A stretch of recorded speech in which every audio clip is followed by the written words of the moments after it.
Salut, c'est Matt de Abrico-Vlog. Aujourd'hui, je vous emmène faire un timelapse au 49e étage d'une tour. Ça fait des années que je fais des timelapses. Mon premier timelapse, il doit dater de peut-être 2002, 2003, quelque chose comme ça. And the skies always had little fluffy clouds in them, and they were long and clear. Layering different sounds on top of each other.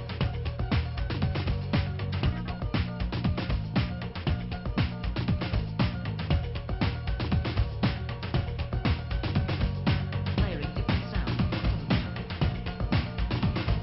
Layering different sounds on top of each other. Un atelier de réparation de couture en pleine rue. Ici on est au pied de la tour, c'est l'hôtel Marriott. Donc on va aller sur le toit. Et avant je vais aller manger un morceau parce que j'ai pas encore eu le temps de manger. Et donc on se retrouve dans le restaurant.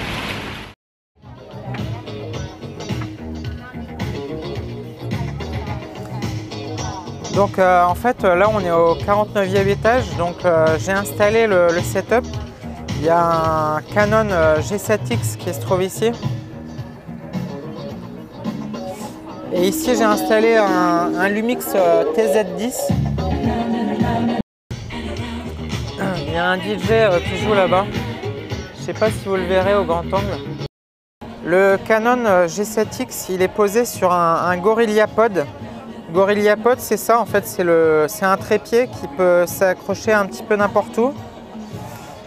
Et ici le Lumix il est posé sur un mini trépied de voyage qui est assez léger, facile à transporter.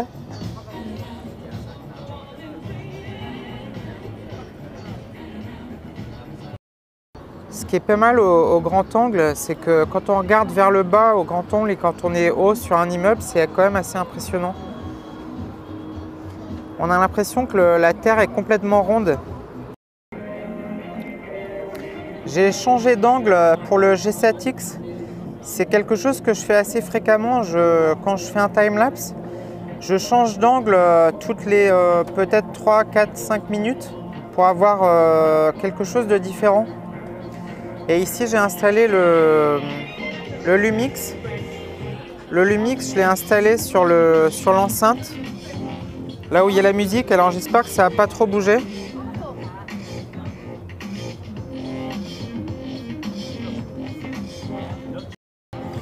Actuellement, en fait, je vous parle, j'ai un micro là, un micro cravate qui est relié à la GoPro.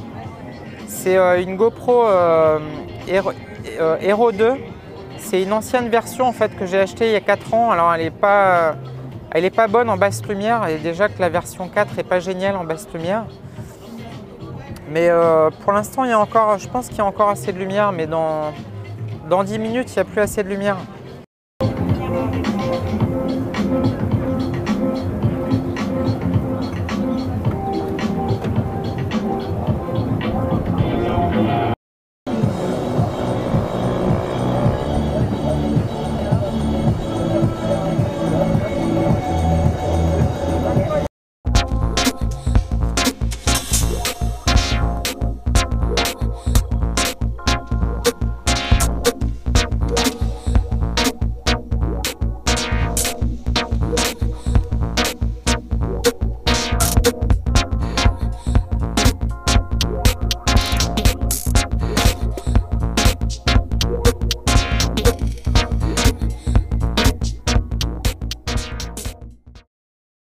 J'ai pas pu manger au restaurant en arrivant parce qu'il était 17h40 et il n'était pas encore ouvert, il ouvrait à 18h. Donc j'ai dû manger un petit snack au bar. Et ensuite je suis rapidement monté en haut pour ne pas rater le coucher du soleil. J'ai commandé un curry massaman. Je vais vous expliquer comment faire un timelapse. Globalement, il y a deux façons de faire un timelapse. La première façon, c'est la plus simple, c'est de faire une vidéo et de l'accélérer avec le logiciel de montage. Et la deuxième méthode, c'est de faire des photos en série. C'est pas beaucoup plus compliqué, mais avec le logiciel de montage, il va falloir assembler toutes les photos les unes à la suite des autres. En général, ce qu'on fait, c'est qu'on met toutes les photos dans un dossier et on importe le dossier dans le logiciel de montage. On définit la durée d'une image. Ça peut être une image, 2 images, 3 images, 4 images, par exemple. Et ensuite, on va importer tout le dossier dans le logiciel de montage. Et toutes les images vont faire, par exemple, 3 images. Toutes les images vont durer 3 images. Et c'est pas la façon la plus facile de faire un timelapse. Mais ça a quand même un avantage, c'est qu'avec la photo, vous pouvez faire de la photo de nuit. Vous pouvez faire du timelapse de nuit. Alors qu'en vidéo, c'est plus compliqué parce que quand vous filmez de nuit, ça génère du bruit. C'est-à-dire que moins il y a de lumière, plus l'image va être de moins bonne qualité. Vous allez avoir du bruit sur votre image. Et donc, pour un timelapse de nuit, il vaut largement mieux utiliser la méthode via la photo. Le timelapse en vidéo, c'est la méthode que j'utilise le plus. C'est la méthode la plus simple, c'est la plus rapide. C'est quand même facile de faire des timelapses de base. Et on peut même faire des choses assez jolies. Hein. Avec le coucher du soleil, les nuages, on peut vraiment faire des choses assez sympas. Une astuce quand vous tournez de nuit, c'est de profiter des lumières de la ville. Par exemple, là, je suis juste à côté d'un arbre qui est illuminé. En général, quand on fait un timelapse, il vaut mieux utiliser un trépied ou un gorillapod ou peut-être même un monopode en le bloquant. Mais je vous déconseille plutôt de faire des timelapses à main levée. Parce que même si vous stabilisez l'image en post-production, c'est-à-dire qu'une fois que vous serez sur votre ordinateur, il y a des plugins pour stabiliser l'image. Alors c'est quoi en fait ce genre de plugin? C'est des plugins qui vont analyser toutes les images et qui vont faire en sorte que la vidéo bouge moins. Et même sur YouTube, il y a une fonction qui permet de stabiliser l'image. Mais le résultat est un petit peu bizarre. Et des fois ça déforme un peu l'image. Moi personnellement je suis pas trop fan de ce genre de choses. Maintenant les plugins de stabilisation ça marche bien quand vous faites pas du timelapse, quand vous faites une vidéo en vitesse normale et que par exemple vous marchez et que vous essayez de faire bouger la caméra le moins possible. Là si vous utilisez le plugin de stabilisation, l'image sera vraiment belle, ce sera très fluide. Pour faire un bon timelapse, il y a 2 possibilités. La première, c'est d'en faire beaucoup et donc d'acquérir de l'expérience. Donc au fur et à mesure que vous allez faire des timelapses, vous allez voir des choses qui marchent plus ou moins bien. Et il y a une autre technique qui est un peu plus rapide, mais qui est un petit peu plus contraignante au départ. C'est d'aller voir en fait les meilleurs timelapses que vous pouvez trouver sur YouTube et de prendre des notes sur comment c'est fait. Le moyen le plus efficace pour faire un bon timelapse, c'est d'aller voir ce que font vraiment les professionnels. Donc vous pouvez aller sur certaines chaînes YouTube où des fois c'est même des chaînes qui sont dédiées au timelapse. Et donc vous pouvez voir vraiment comment ils font. Et parfois dans les commentaires, celui qui a fait le timelapse explique, il donne des détails sur comment il a fait. Et donc vous pouvez régulièrement aller voir ce genre de vidéos et vous pouvez même poser des questions à l'auteur du timelapse. Et ça je pense que c'est une méthode qui est vraiment intéressante parce que vous allez avoir vraiment des trucs de pro assez rapidement. Même si vous n'avez pas de trépied, vous pouvez facilement poser votre appareil sur un bout de mur ou sur un banc ou une table, n'importe où. Vous n'êtes pas obligé de vous balader avec un trépied pour faire du timelapse. Maintenant, effectivement, ça vous donne plus de possibilités d'utiliser un trépied. Ça vous donne la possibilité notamment quand vous allez dans la nature, vous avez peu d'endroits où vous pouvez poser votre appareil sur un endroit qui est droit. Par exemple, un rocher, c'est rarement droit. Donc, si vous êtes dans la nature, je vous conseille d'utiliser un trépied. Si vous êtes en ville, on peut assez facilement s'en passer. Mais ceci dit, c'est quand même plus pratique d'en avoir un.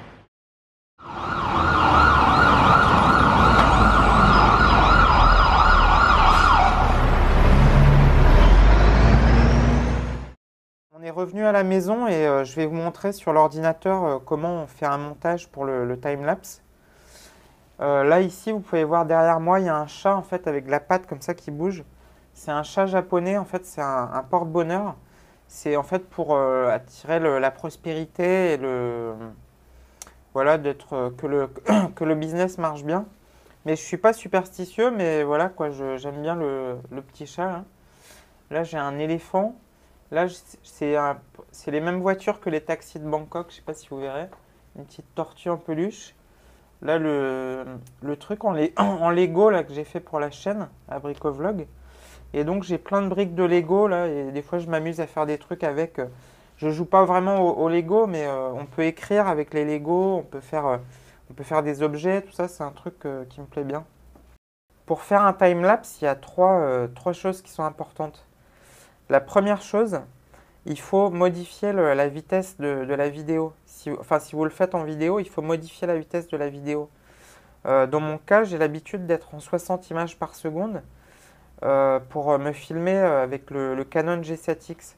Donc il faut remplacer 60 images par seconde par 30 images par seconde. Et donc je vais vous montrer, j'ai fait une petite vidéo, je vais vous montrer sur le G7X justement comment où appuyer sur les boutons pour justement changer, pour passer de 60 images par seconde à 30 images par seconde. C'est important parce que les fichiers sont déjà relativement gros. Et donc on va se mettre en 30 images parce qu'il n'y a pas besoin d'être à plus pour un timelapse. Le deuxième truc ensuite, c'est qu'il faut il faut désactiver l'autofocus. Parce que si vous avez l'autofocus en permanence, il va à chaque fois faire des flous et tout ça, ça ne va pas faire un beau timelapse. Donc il faut le désactiver et puis je vais vous montrer aussi dans cette vidéo comment on le fait sur le G7X, le Canon. Je vais vous montrer aussi avec la GoPro comment régler pour le mettre en mode intervallomètre et qui prenne des photos régulièrement à un intervalle donné pour faire un timelapse. Et le troisième truc qui est important, c'est de faire attention d'être bien droit quand on fait un timelapse.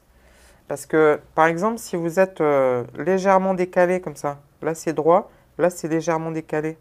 De pas grand chose, ça peut être 3 ou 4 degrés. Mais ça se voit à l'œil et c'est vraiment une imperfection qui... c'est vraiment pas beau pour un timelapse. Donc mettez-vous bien droit ou alors vous vous mettez comme ça à 45 degrés pour faire un effet de style. Mais vous mettez pas juste à 4 ou 5 degrés du fait que l'appareil soit penché parce que ça va se répercuter sur la vidéo et ça va pas être beau. Donc soit vous êtes bien droit, soit vous êtes à 45 degrés ou peut-être à 20 degrés pour faire un effet de style, mais vous n'êtes pas un tout petit peu pas un tout petit peu comme ça penché sur le côté, ça fait vraiment pas pro. Je vais déjà vous montrer comment est-ce qu'on accélère une vidéo sur Premiere Pro. Premiere Pro qui est justement disponible à la fois pour Mac et pour PC.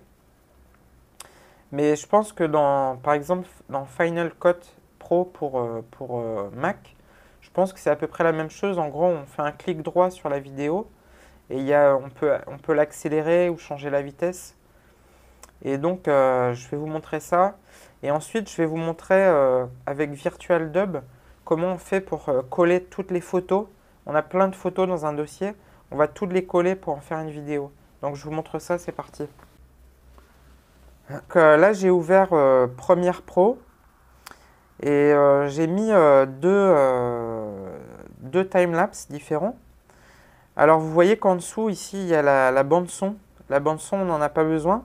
Donc on va faire un clic droit pour effacer la bande son. On fait Unlink. Alors moi, le Premiere Pro, je l'ai en anglais parce que ce soit... j'ai toujours appris les logiciels en anglais. Donc je me sens plus à l'aise en anglais. Mais Unlink en français, je pense que ça doit être délier ou décrocher le son ou quelque chose. J'imagine qu'il y a un truc à peu près au même niveau dans le menu, là, au même niveau.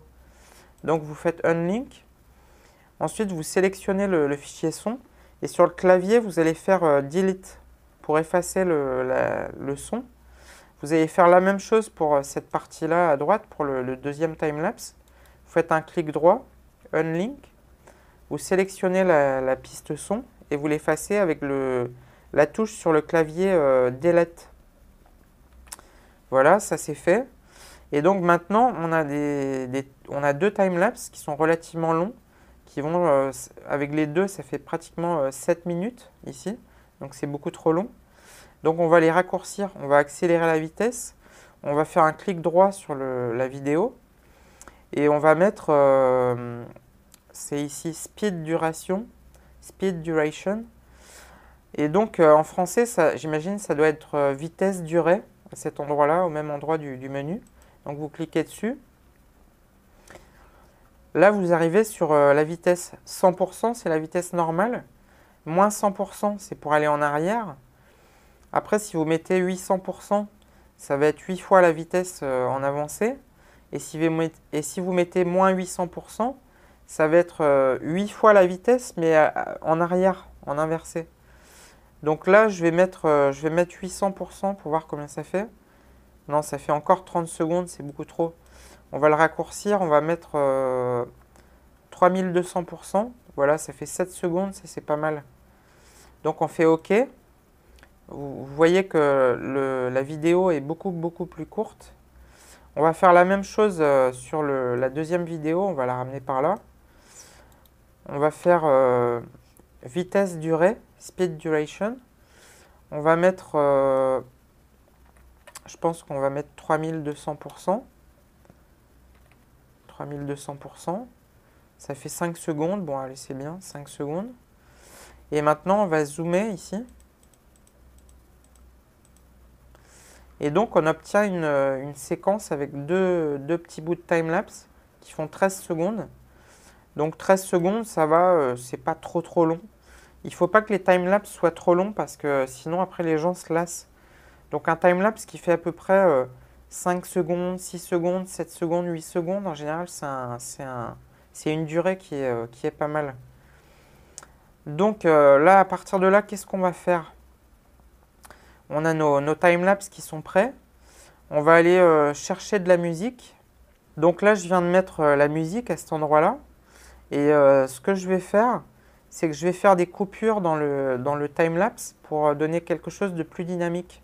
Et donc, ce que je vais faire ici, je vais découper les endroits où il y a des moments forts dans la musique. Vous voyez, ici, c'est un moment fort. Ici, c'est un moment fort. Ici, c'est un moment fort. Ça correspond à la caisse claire, c'est-à-dire le snare. Donc vous allez voir ce qu'on va faire. Donc ici, je vais couper. Je me mets au début là, de la forme d'onde du snare. Je vais prendre le cutter et je vais couper.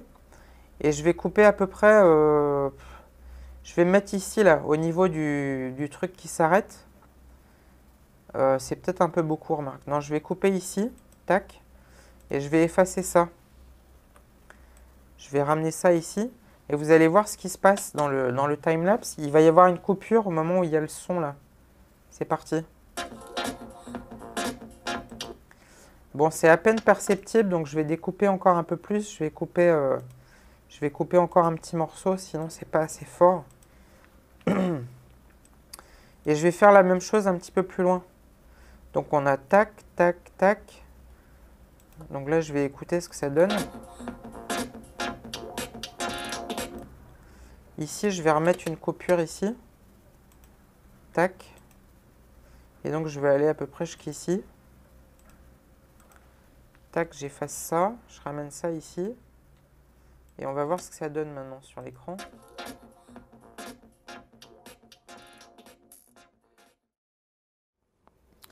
Sur la GoPro, il y a un intervallomètre qui est intégré. Et donc, vous pouvez prendre des photos tous les X secondes. Donc, je vais vous montrer ça un petit peu plus loin dans la vidéo sur comment paramétrer la GoPro. Et après, si vous avez un autre appareil qu'une GoPro, c'est possible aussi de faire des photos avec un intervallomètre. Il faut acheter en fait un petit intervallomètre. C'est une espèce de télécommande comme ça, soit avec un fil, soit sans fil. Et vous pourrez prendre des photos tous les X secondes.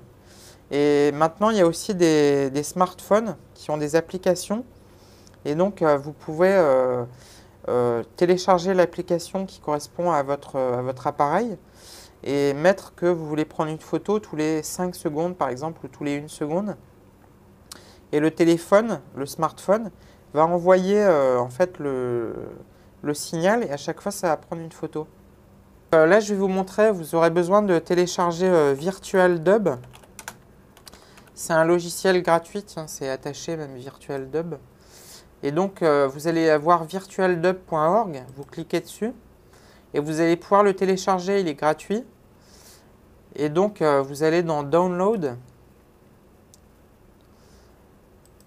et vous cliquez ici et vous allez trouver la dernière version en fait ici de VirtualDub. Ici c'est la version 1.10.4, c'est celle que j'utilise. Et donc je vais vous montrer, moi je l'ai installée, donc elle est ici.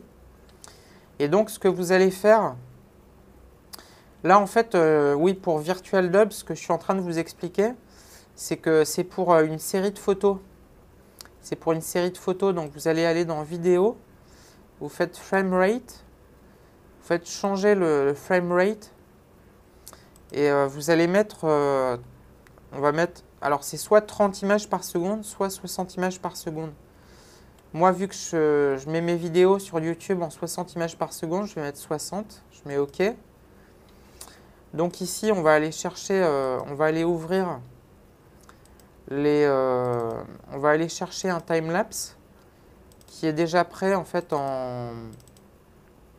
c'est une série de photos que j'ai faites avec la GoPro. Et ici, vous avez une petite case à cocher, Automatically Load Linked Segments. Ça veut dire quoi? Ça veut dire que vous en sélectionnez une, il va prendre toutes les autres qui sont à la suite, qui sont numérotées. Donc vous faites Open. Alors là, ici, ça va être trop grand. Donc vous faites un clic droit sur l'image, vous mettez à 50%, à 25 même. Et ici, vous faites pareil, ici, vous mettez 25 sur la fenêtre de droite. Et donc, l'image à gauche, en fait, c'est l'original. Et l'image à droite, c'est le rendu final. Et donc, ce que vous allez faire, vous allez aller dans les filtres. Ici, dans Vidéo Filters. Filtre. Et vous faites Add, Ajouter. Et vous allez mettre Resize, ça veut dire redimensionner. Et ici, vous allez mettre Disabled. Et ici, vous allez mettre Disabled. Et ici, vous allez mettre en valeur absolue, en pixels, en Full HD, c'est-à-dire 1920 par 1080. Et donc, vous allez faire OK. Vous faites OK ici. Et donc là, vous pouvez l'agrandir un peu, on va la mettre à 50%. Et donc voilà ce qui va ressortir. Et donc ensuite, pour faire le timelapse, vous allez dans Audio, il n'y a pas d'audio, donc vous cliquez sur Audio, vous mettez No Audio. Sur Vidéo, vous cliquez sur le menu Vidéo en haut, vous cliquez sur Compression. Et là, on va prendre un codec DivX 6.8. Alors, il vient du codec K-Lite Codec Pack. Donc ça, vous allez pouvoir le trouver sur Google. Vous tapez K-Lite Codec Pack. Ça s'écrit, vous faites un K, Lite, L-I-T-E, et Codec et Pack. Et vous allez pouvoir le télécharger et l'installer et vous aurez le DivX 6.8. Vous cliquez ici sur Configure. Et là, on va le mettre en bonne qualité. Donc, il est déjà à 10 en qualité. Moi, ici, j'ai mis profil 1080 HD. D'accord? Donc, 10 en qualité. Et ici, normalement, il est sur une passe. Moi, je le mets sur une passe basée sur la qualité. Une passe Quality Based. Donc, vous cliquez ça. Normalement, ici, il doit être sur 4. Vous allez le mettre sur 2 ici. Et ensuite, vous faites OK. Vous faites OK ici sur cette fenêtre-là. Et donc ensuite, vous allez sauver le timelapse et vous allez le mettre dans... alors, c'est pas ici. Timelapse, c'est là. Ici. Et donc, vous allez mettre... là, vous pouvez mettre en nom de fichier, vous pouvez mettre timelapse test 1 par exemple. Vous faites sauver. Ici, je vais sauver. Donc timelapse test 1. Je fais OK, sauver. Et donc ici, il va calculer. Il va traiter image par image. Et donc, il va prendre, ça c'est l'image originale. Et là, c'est le résultat que vous allez obtenir.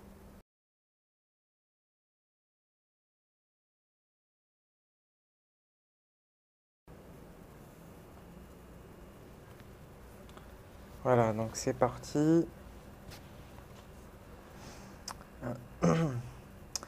Alors, là, on se retrouve dans Première.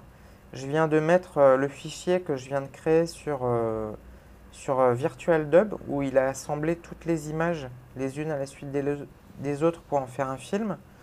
Et donc, le film, il est ici. Et il dure 15 secondes, ce qui est un petit peu beaucoup. Je pense qu'on va l'accélérer un petit peu. On va mettre vitesse x2 pour qu'il dure 7 secondes et demie. Donc on va mettre 200% ici en vitesse. OK. OK. Là, en fait, il y a la bande son qui se trouve en dessous. On va la découper. On va effacer ça. Je clique, j'appuie sur Delete sur le clavier. Et donc ici, j'ai mon timelapse qui donne ça.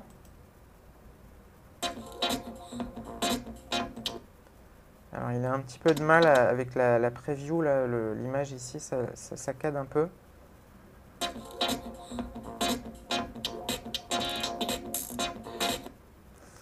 Et donc là, ici, ce qu'on va faire, on va faire un fondu. On va faire un fondu en fait pour l'image. On va faire un fondu au noir. Donc on va cliquer ici. On a pris l'outil plume ici. On clique ici à peu près vers là. Ici on réduit, on le descend pour qu'il commence à 0. Et ensuite on va faire la même chose sur le son. On clique ici avec l'outil plume. Et on va cliquer ici et descendre ici pour que le son démarre progressivement. Et on va faire la même chose sur la fin. On descend ici. On clique là, on descend ici. Voilà, et donc là, ça va être fondu. Et il y a un truc aussi qu'on peut faire, c'est mettre un effet sur le...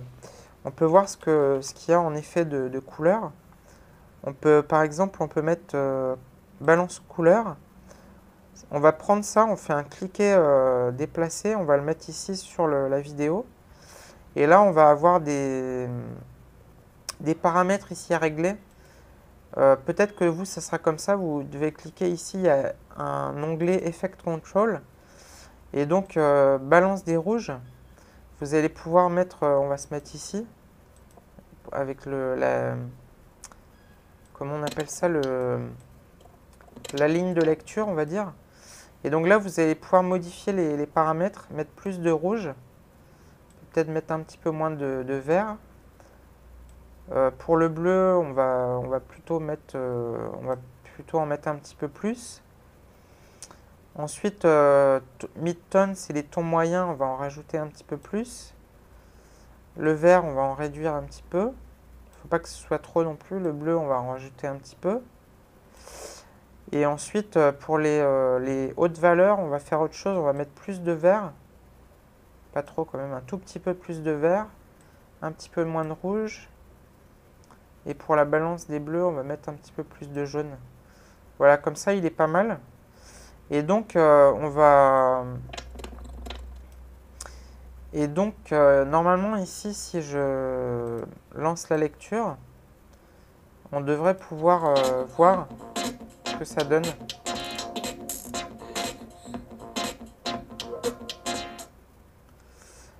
Et donc, je vais faire un export et on se retrouve... je vous envoie tout de suite la vidéo une fois qu'elle aura été... Alors, un export, c'est ça, vous allez dans Fichier, Exporter, Média. Et ici, vous allez avoir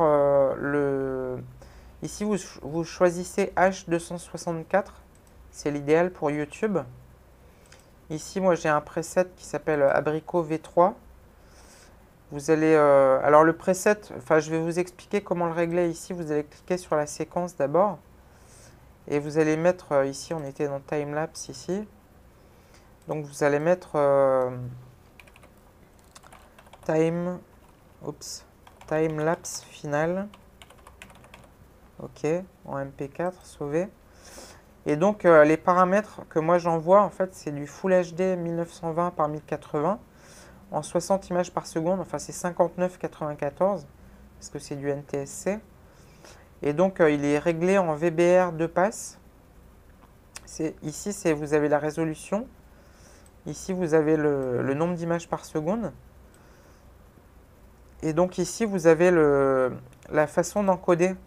Donc, moi, j'aime bien le mettre en VBR 2 passes parce que je trouve que la qualité est meilleure. Et pour le target bitrate, donc c'est le taux, l'objectif en fait de débit de données, on peut mettre 20 mégabits par seconde. Et le maximum, voilà, on va mettre à peu près 30. Et ensuite, keyframe, ici, je mets une image. Keyframe, c'est les images clés. Et donc, avec une image, ça va donner vraiment une qualité maximum. Ensuite, ici, il faut que ce soit coché. Use maximum render quality. Moi, je le coche, ça veut dire vraiment donner une meilleure qualité. Et use frame blending aussi, il est coché. Et donc, ça, pareil, ça améliore la qualité. Et donc là, vous faites export. Et donc, on se retrouve tout de suite avec le timelapse que je viens de faire. Et je vous dis salut, à bientôt. On aura l'occasion de reparler de timelapse dans d'autres vidéos. Et je vous montrerai d'autres choses qu'on peut faire. Et donc voilà, salut, ciao.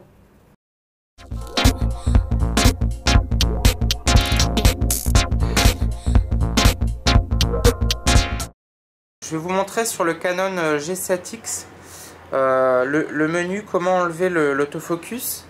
Et avant, je vais vous montrer, en fait, il y a une petite, vous voyez, il y a une petite mousse ici. J'ai mis une mousse, en fait, par rapport au vent. Il y a les deux micros, la stéréo, qui sont là. Et on peut mettre, en fait, ça s'appelle une bonnette. On peut mettre ce qu'on appelle aussi une bonnette avec des poils de chat. Donc c'est plein de poils, ça fait un effet un peu peluche. Mais j'ai pas cherché ça parce que chez moi j'avais un bout de mousse comme ça. Donc j'ai juste mis un peu de scotch. Et j'ai testé avec et sans et ça fonctionne bien. Donc pour l'instant je le laisse comme ça. Donc je vais vous montrer dans les menus ici. Donc j'allume l'appareil. Voilà.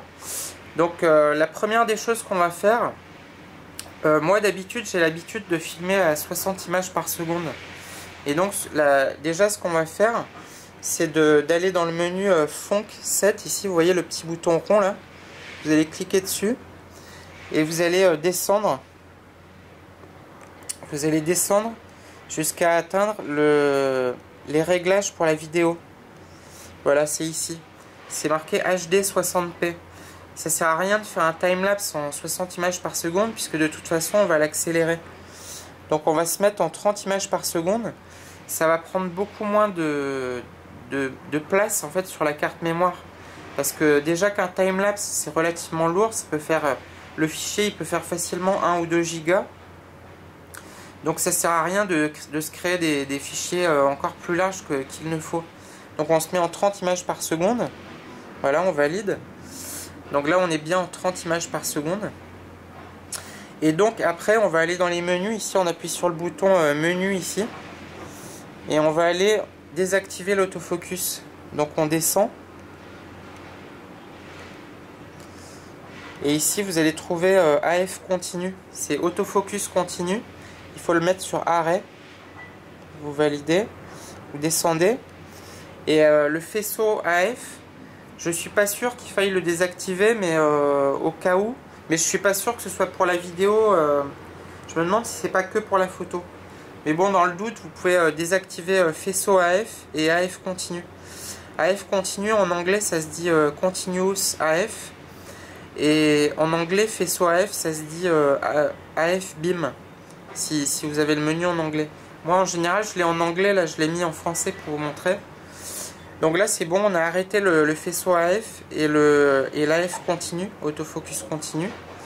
Et donc là on peut sortir du menu. Et donc là on est bon pour faire le timelapse. Je vais vous montrer comment paramétrer la GoPro pour faire du timelapse. Alors c'est une GoPro Hero 2, donc elle est assez ancienne, elle a déjà 4 ans. Peut-être que les menus dans la Hero 3 ou la Hero 4 seront peut-être légèrement différents, mais en gros c'est à peu près la même chose. Donc on allume la GoPro. Voilà. Et donc là vous voyez que en haut il y a le mode R7, donc ça c'est la vidéo. Donc vous pouvez faire une vidéo et l'accélérer après dans le logiciel de montage. Et je vais vous montrer l'autre façon de faire, c'est de faire des photos avec un intervalle. Donc ça c'est le mode photo. Ça c'est le mode photo multiple. Et ça c'est le mode. Et ça c'est le mode, je sais pas si vous voyez bien, c'est le mode intervallomètre, ça s'appelle. C'est-à-dire le fait de prendre des photos à un intervalle régulier. Et donc pour aller dans ce... Alors soit vous pouvez déclencher ici et ça commence. Donc il va prendre une image toutes les 2 secondes. Je crois que là il est paramétré sur toutes les 2 secondes. Et je vais vous montrer comment changer cet intervalle. Donc il faut aller dans le menu options.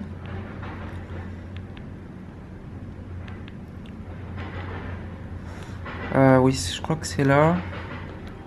Voilà, intervallomètre, c'est ici. Là, c'est une petite pendule avec une flèche qui tourne.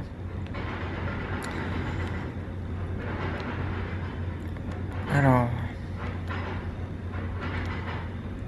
voilà, c'est ici. Et donc vous pouvez régler le temps que vous voulez.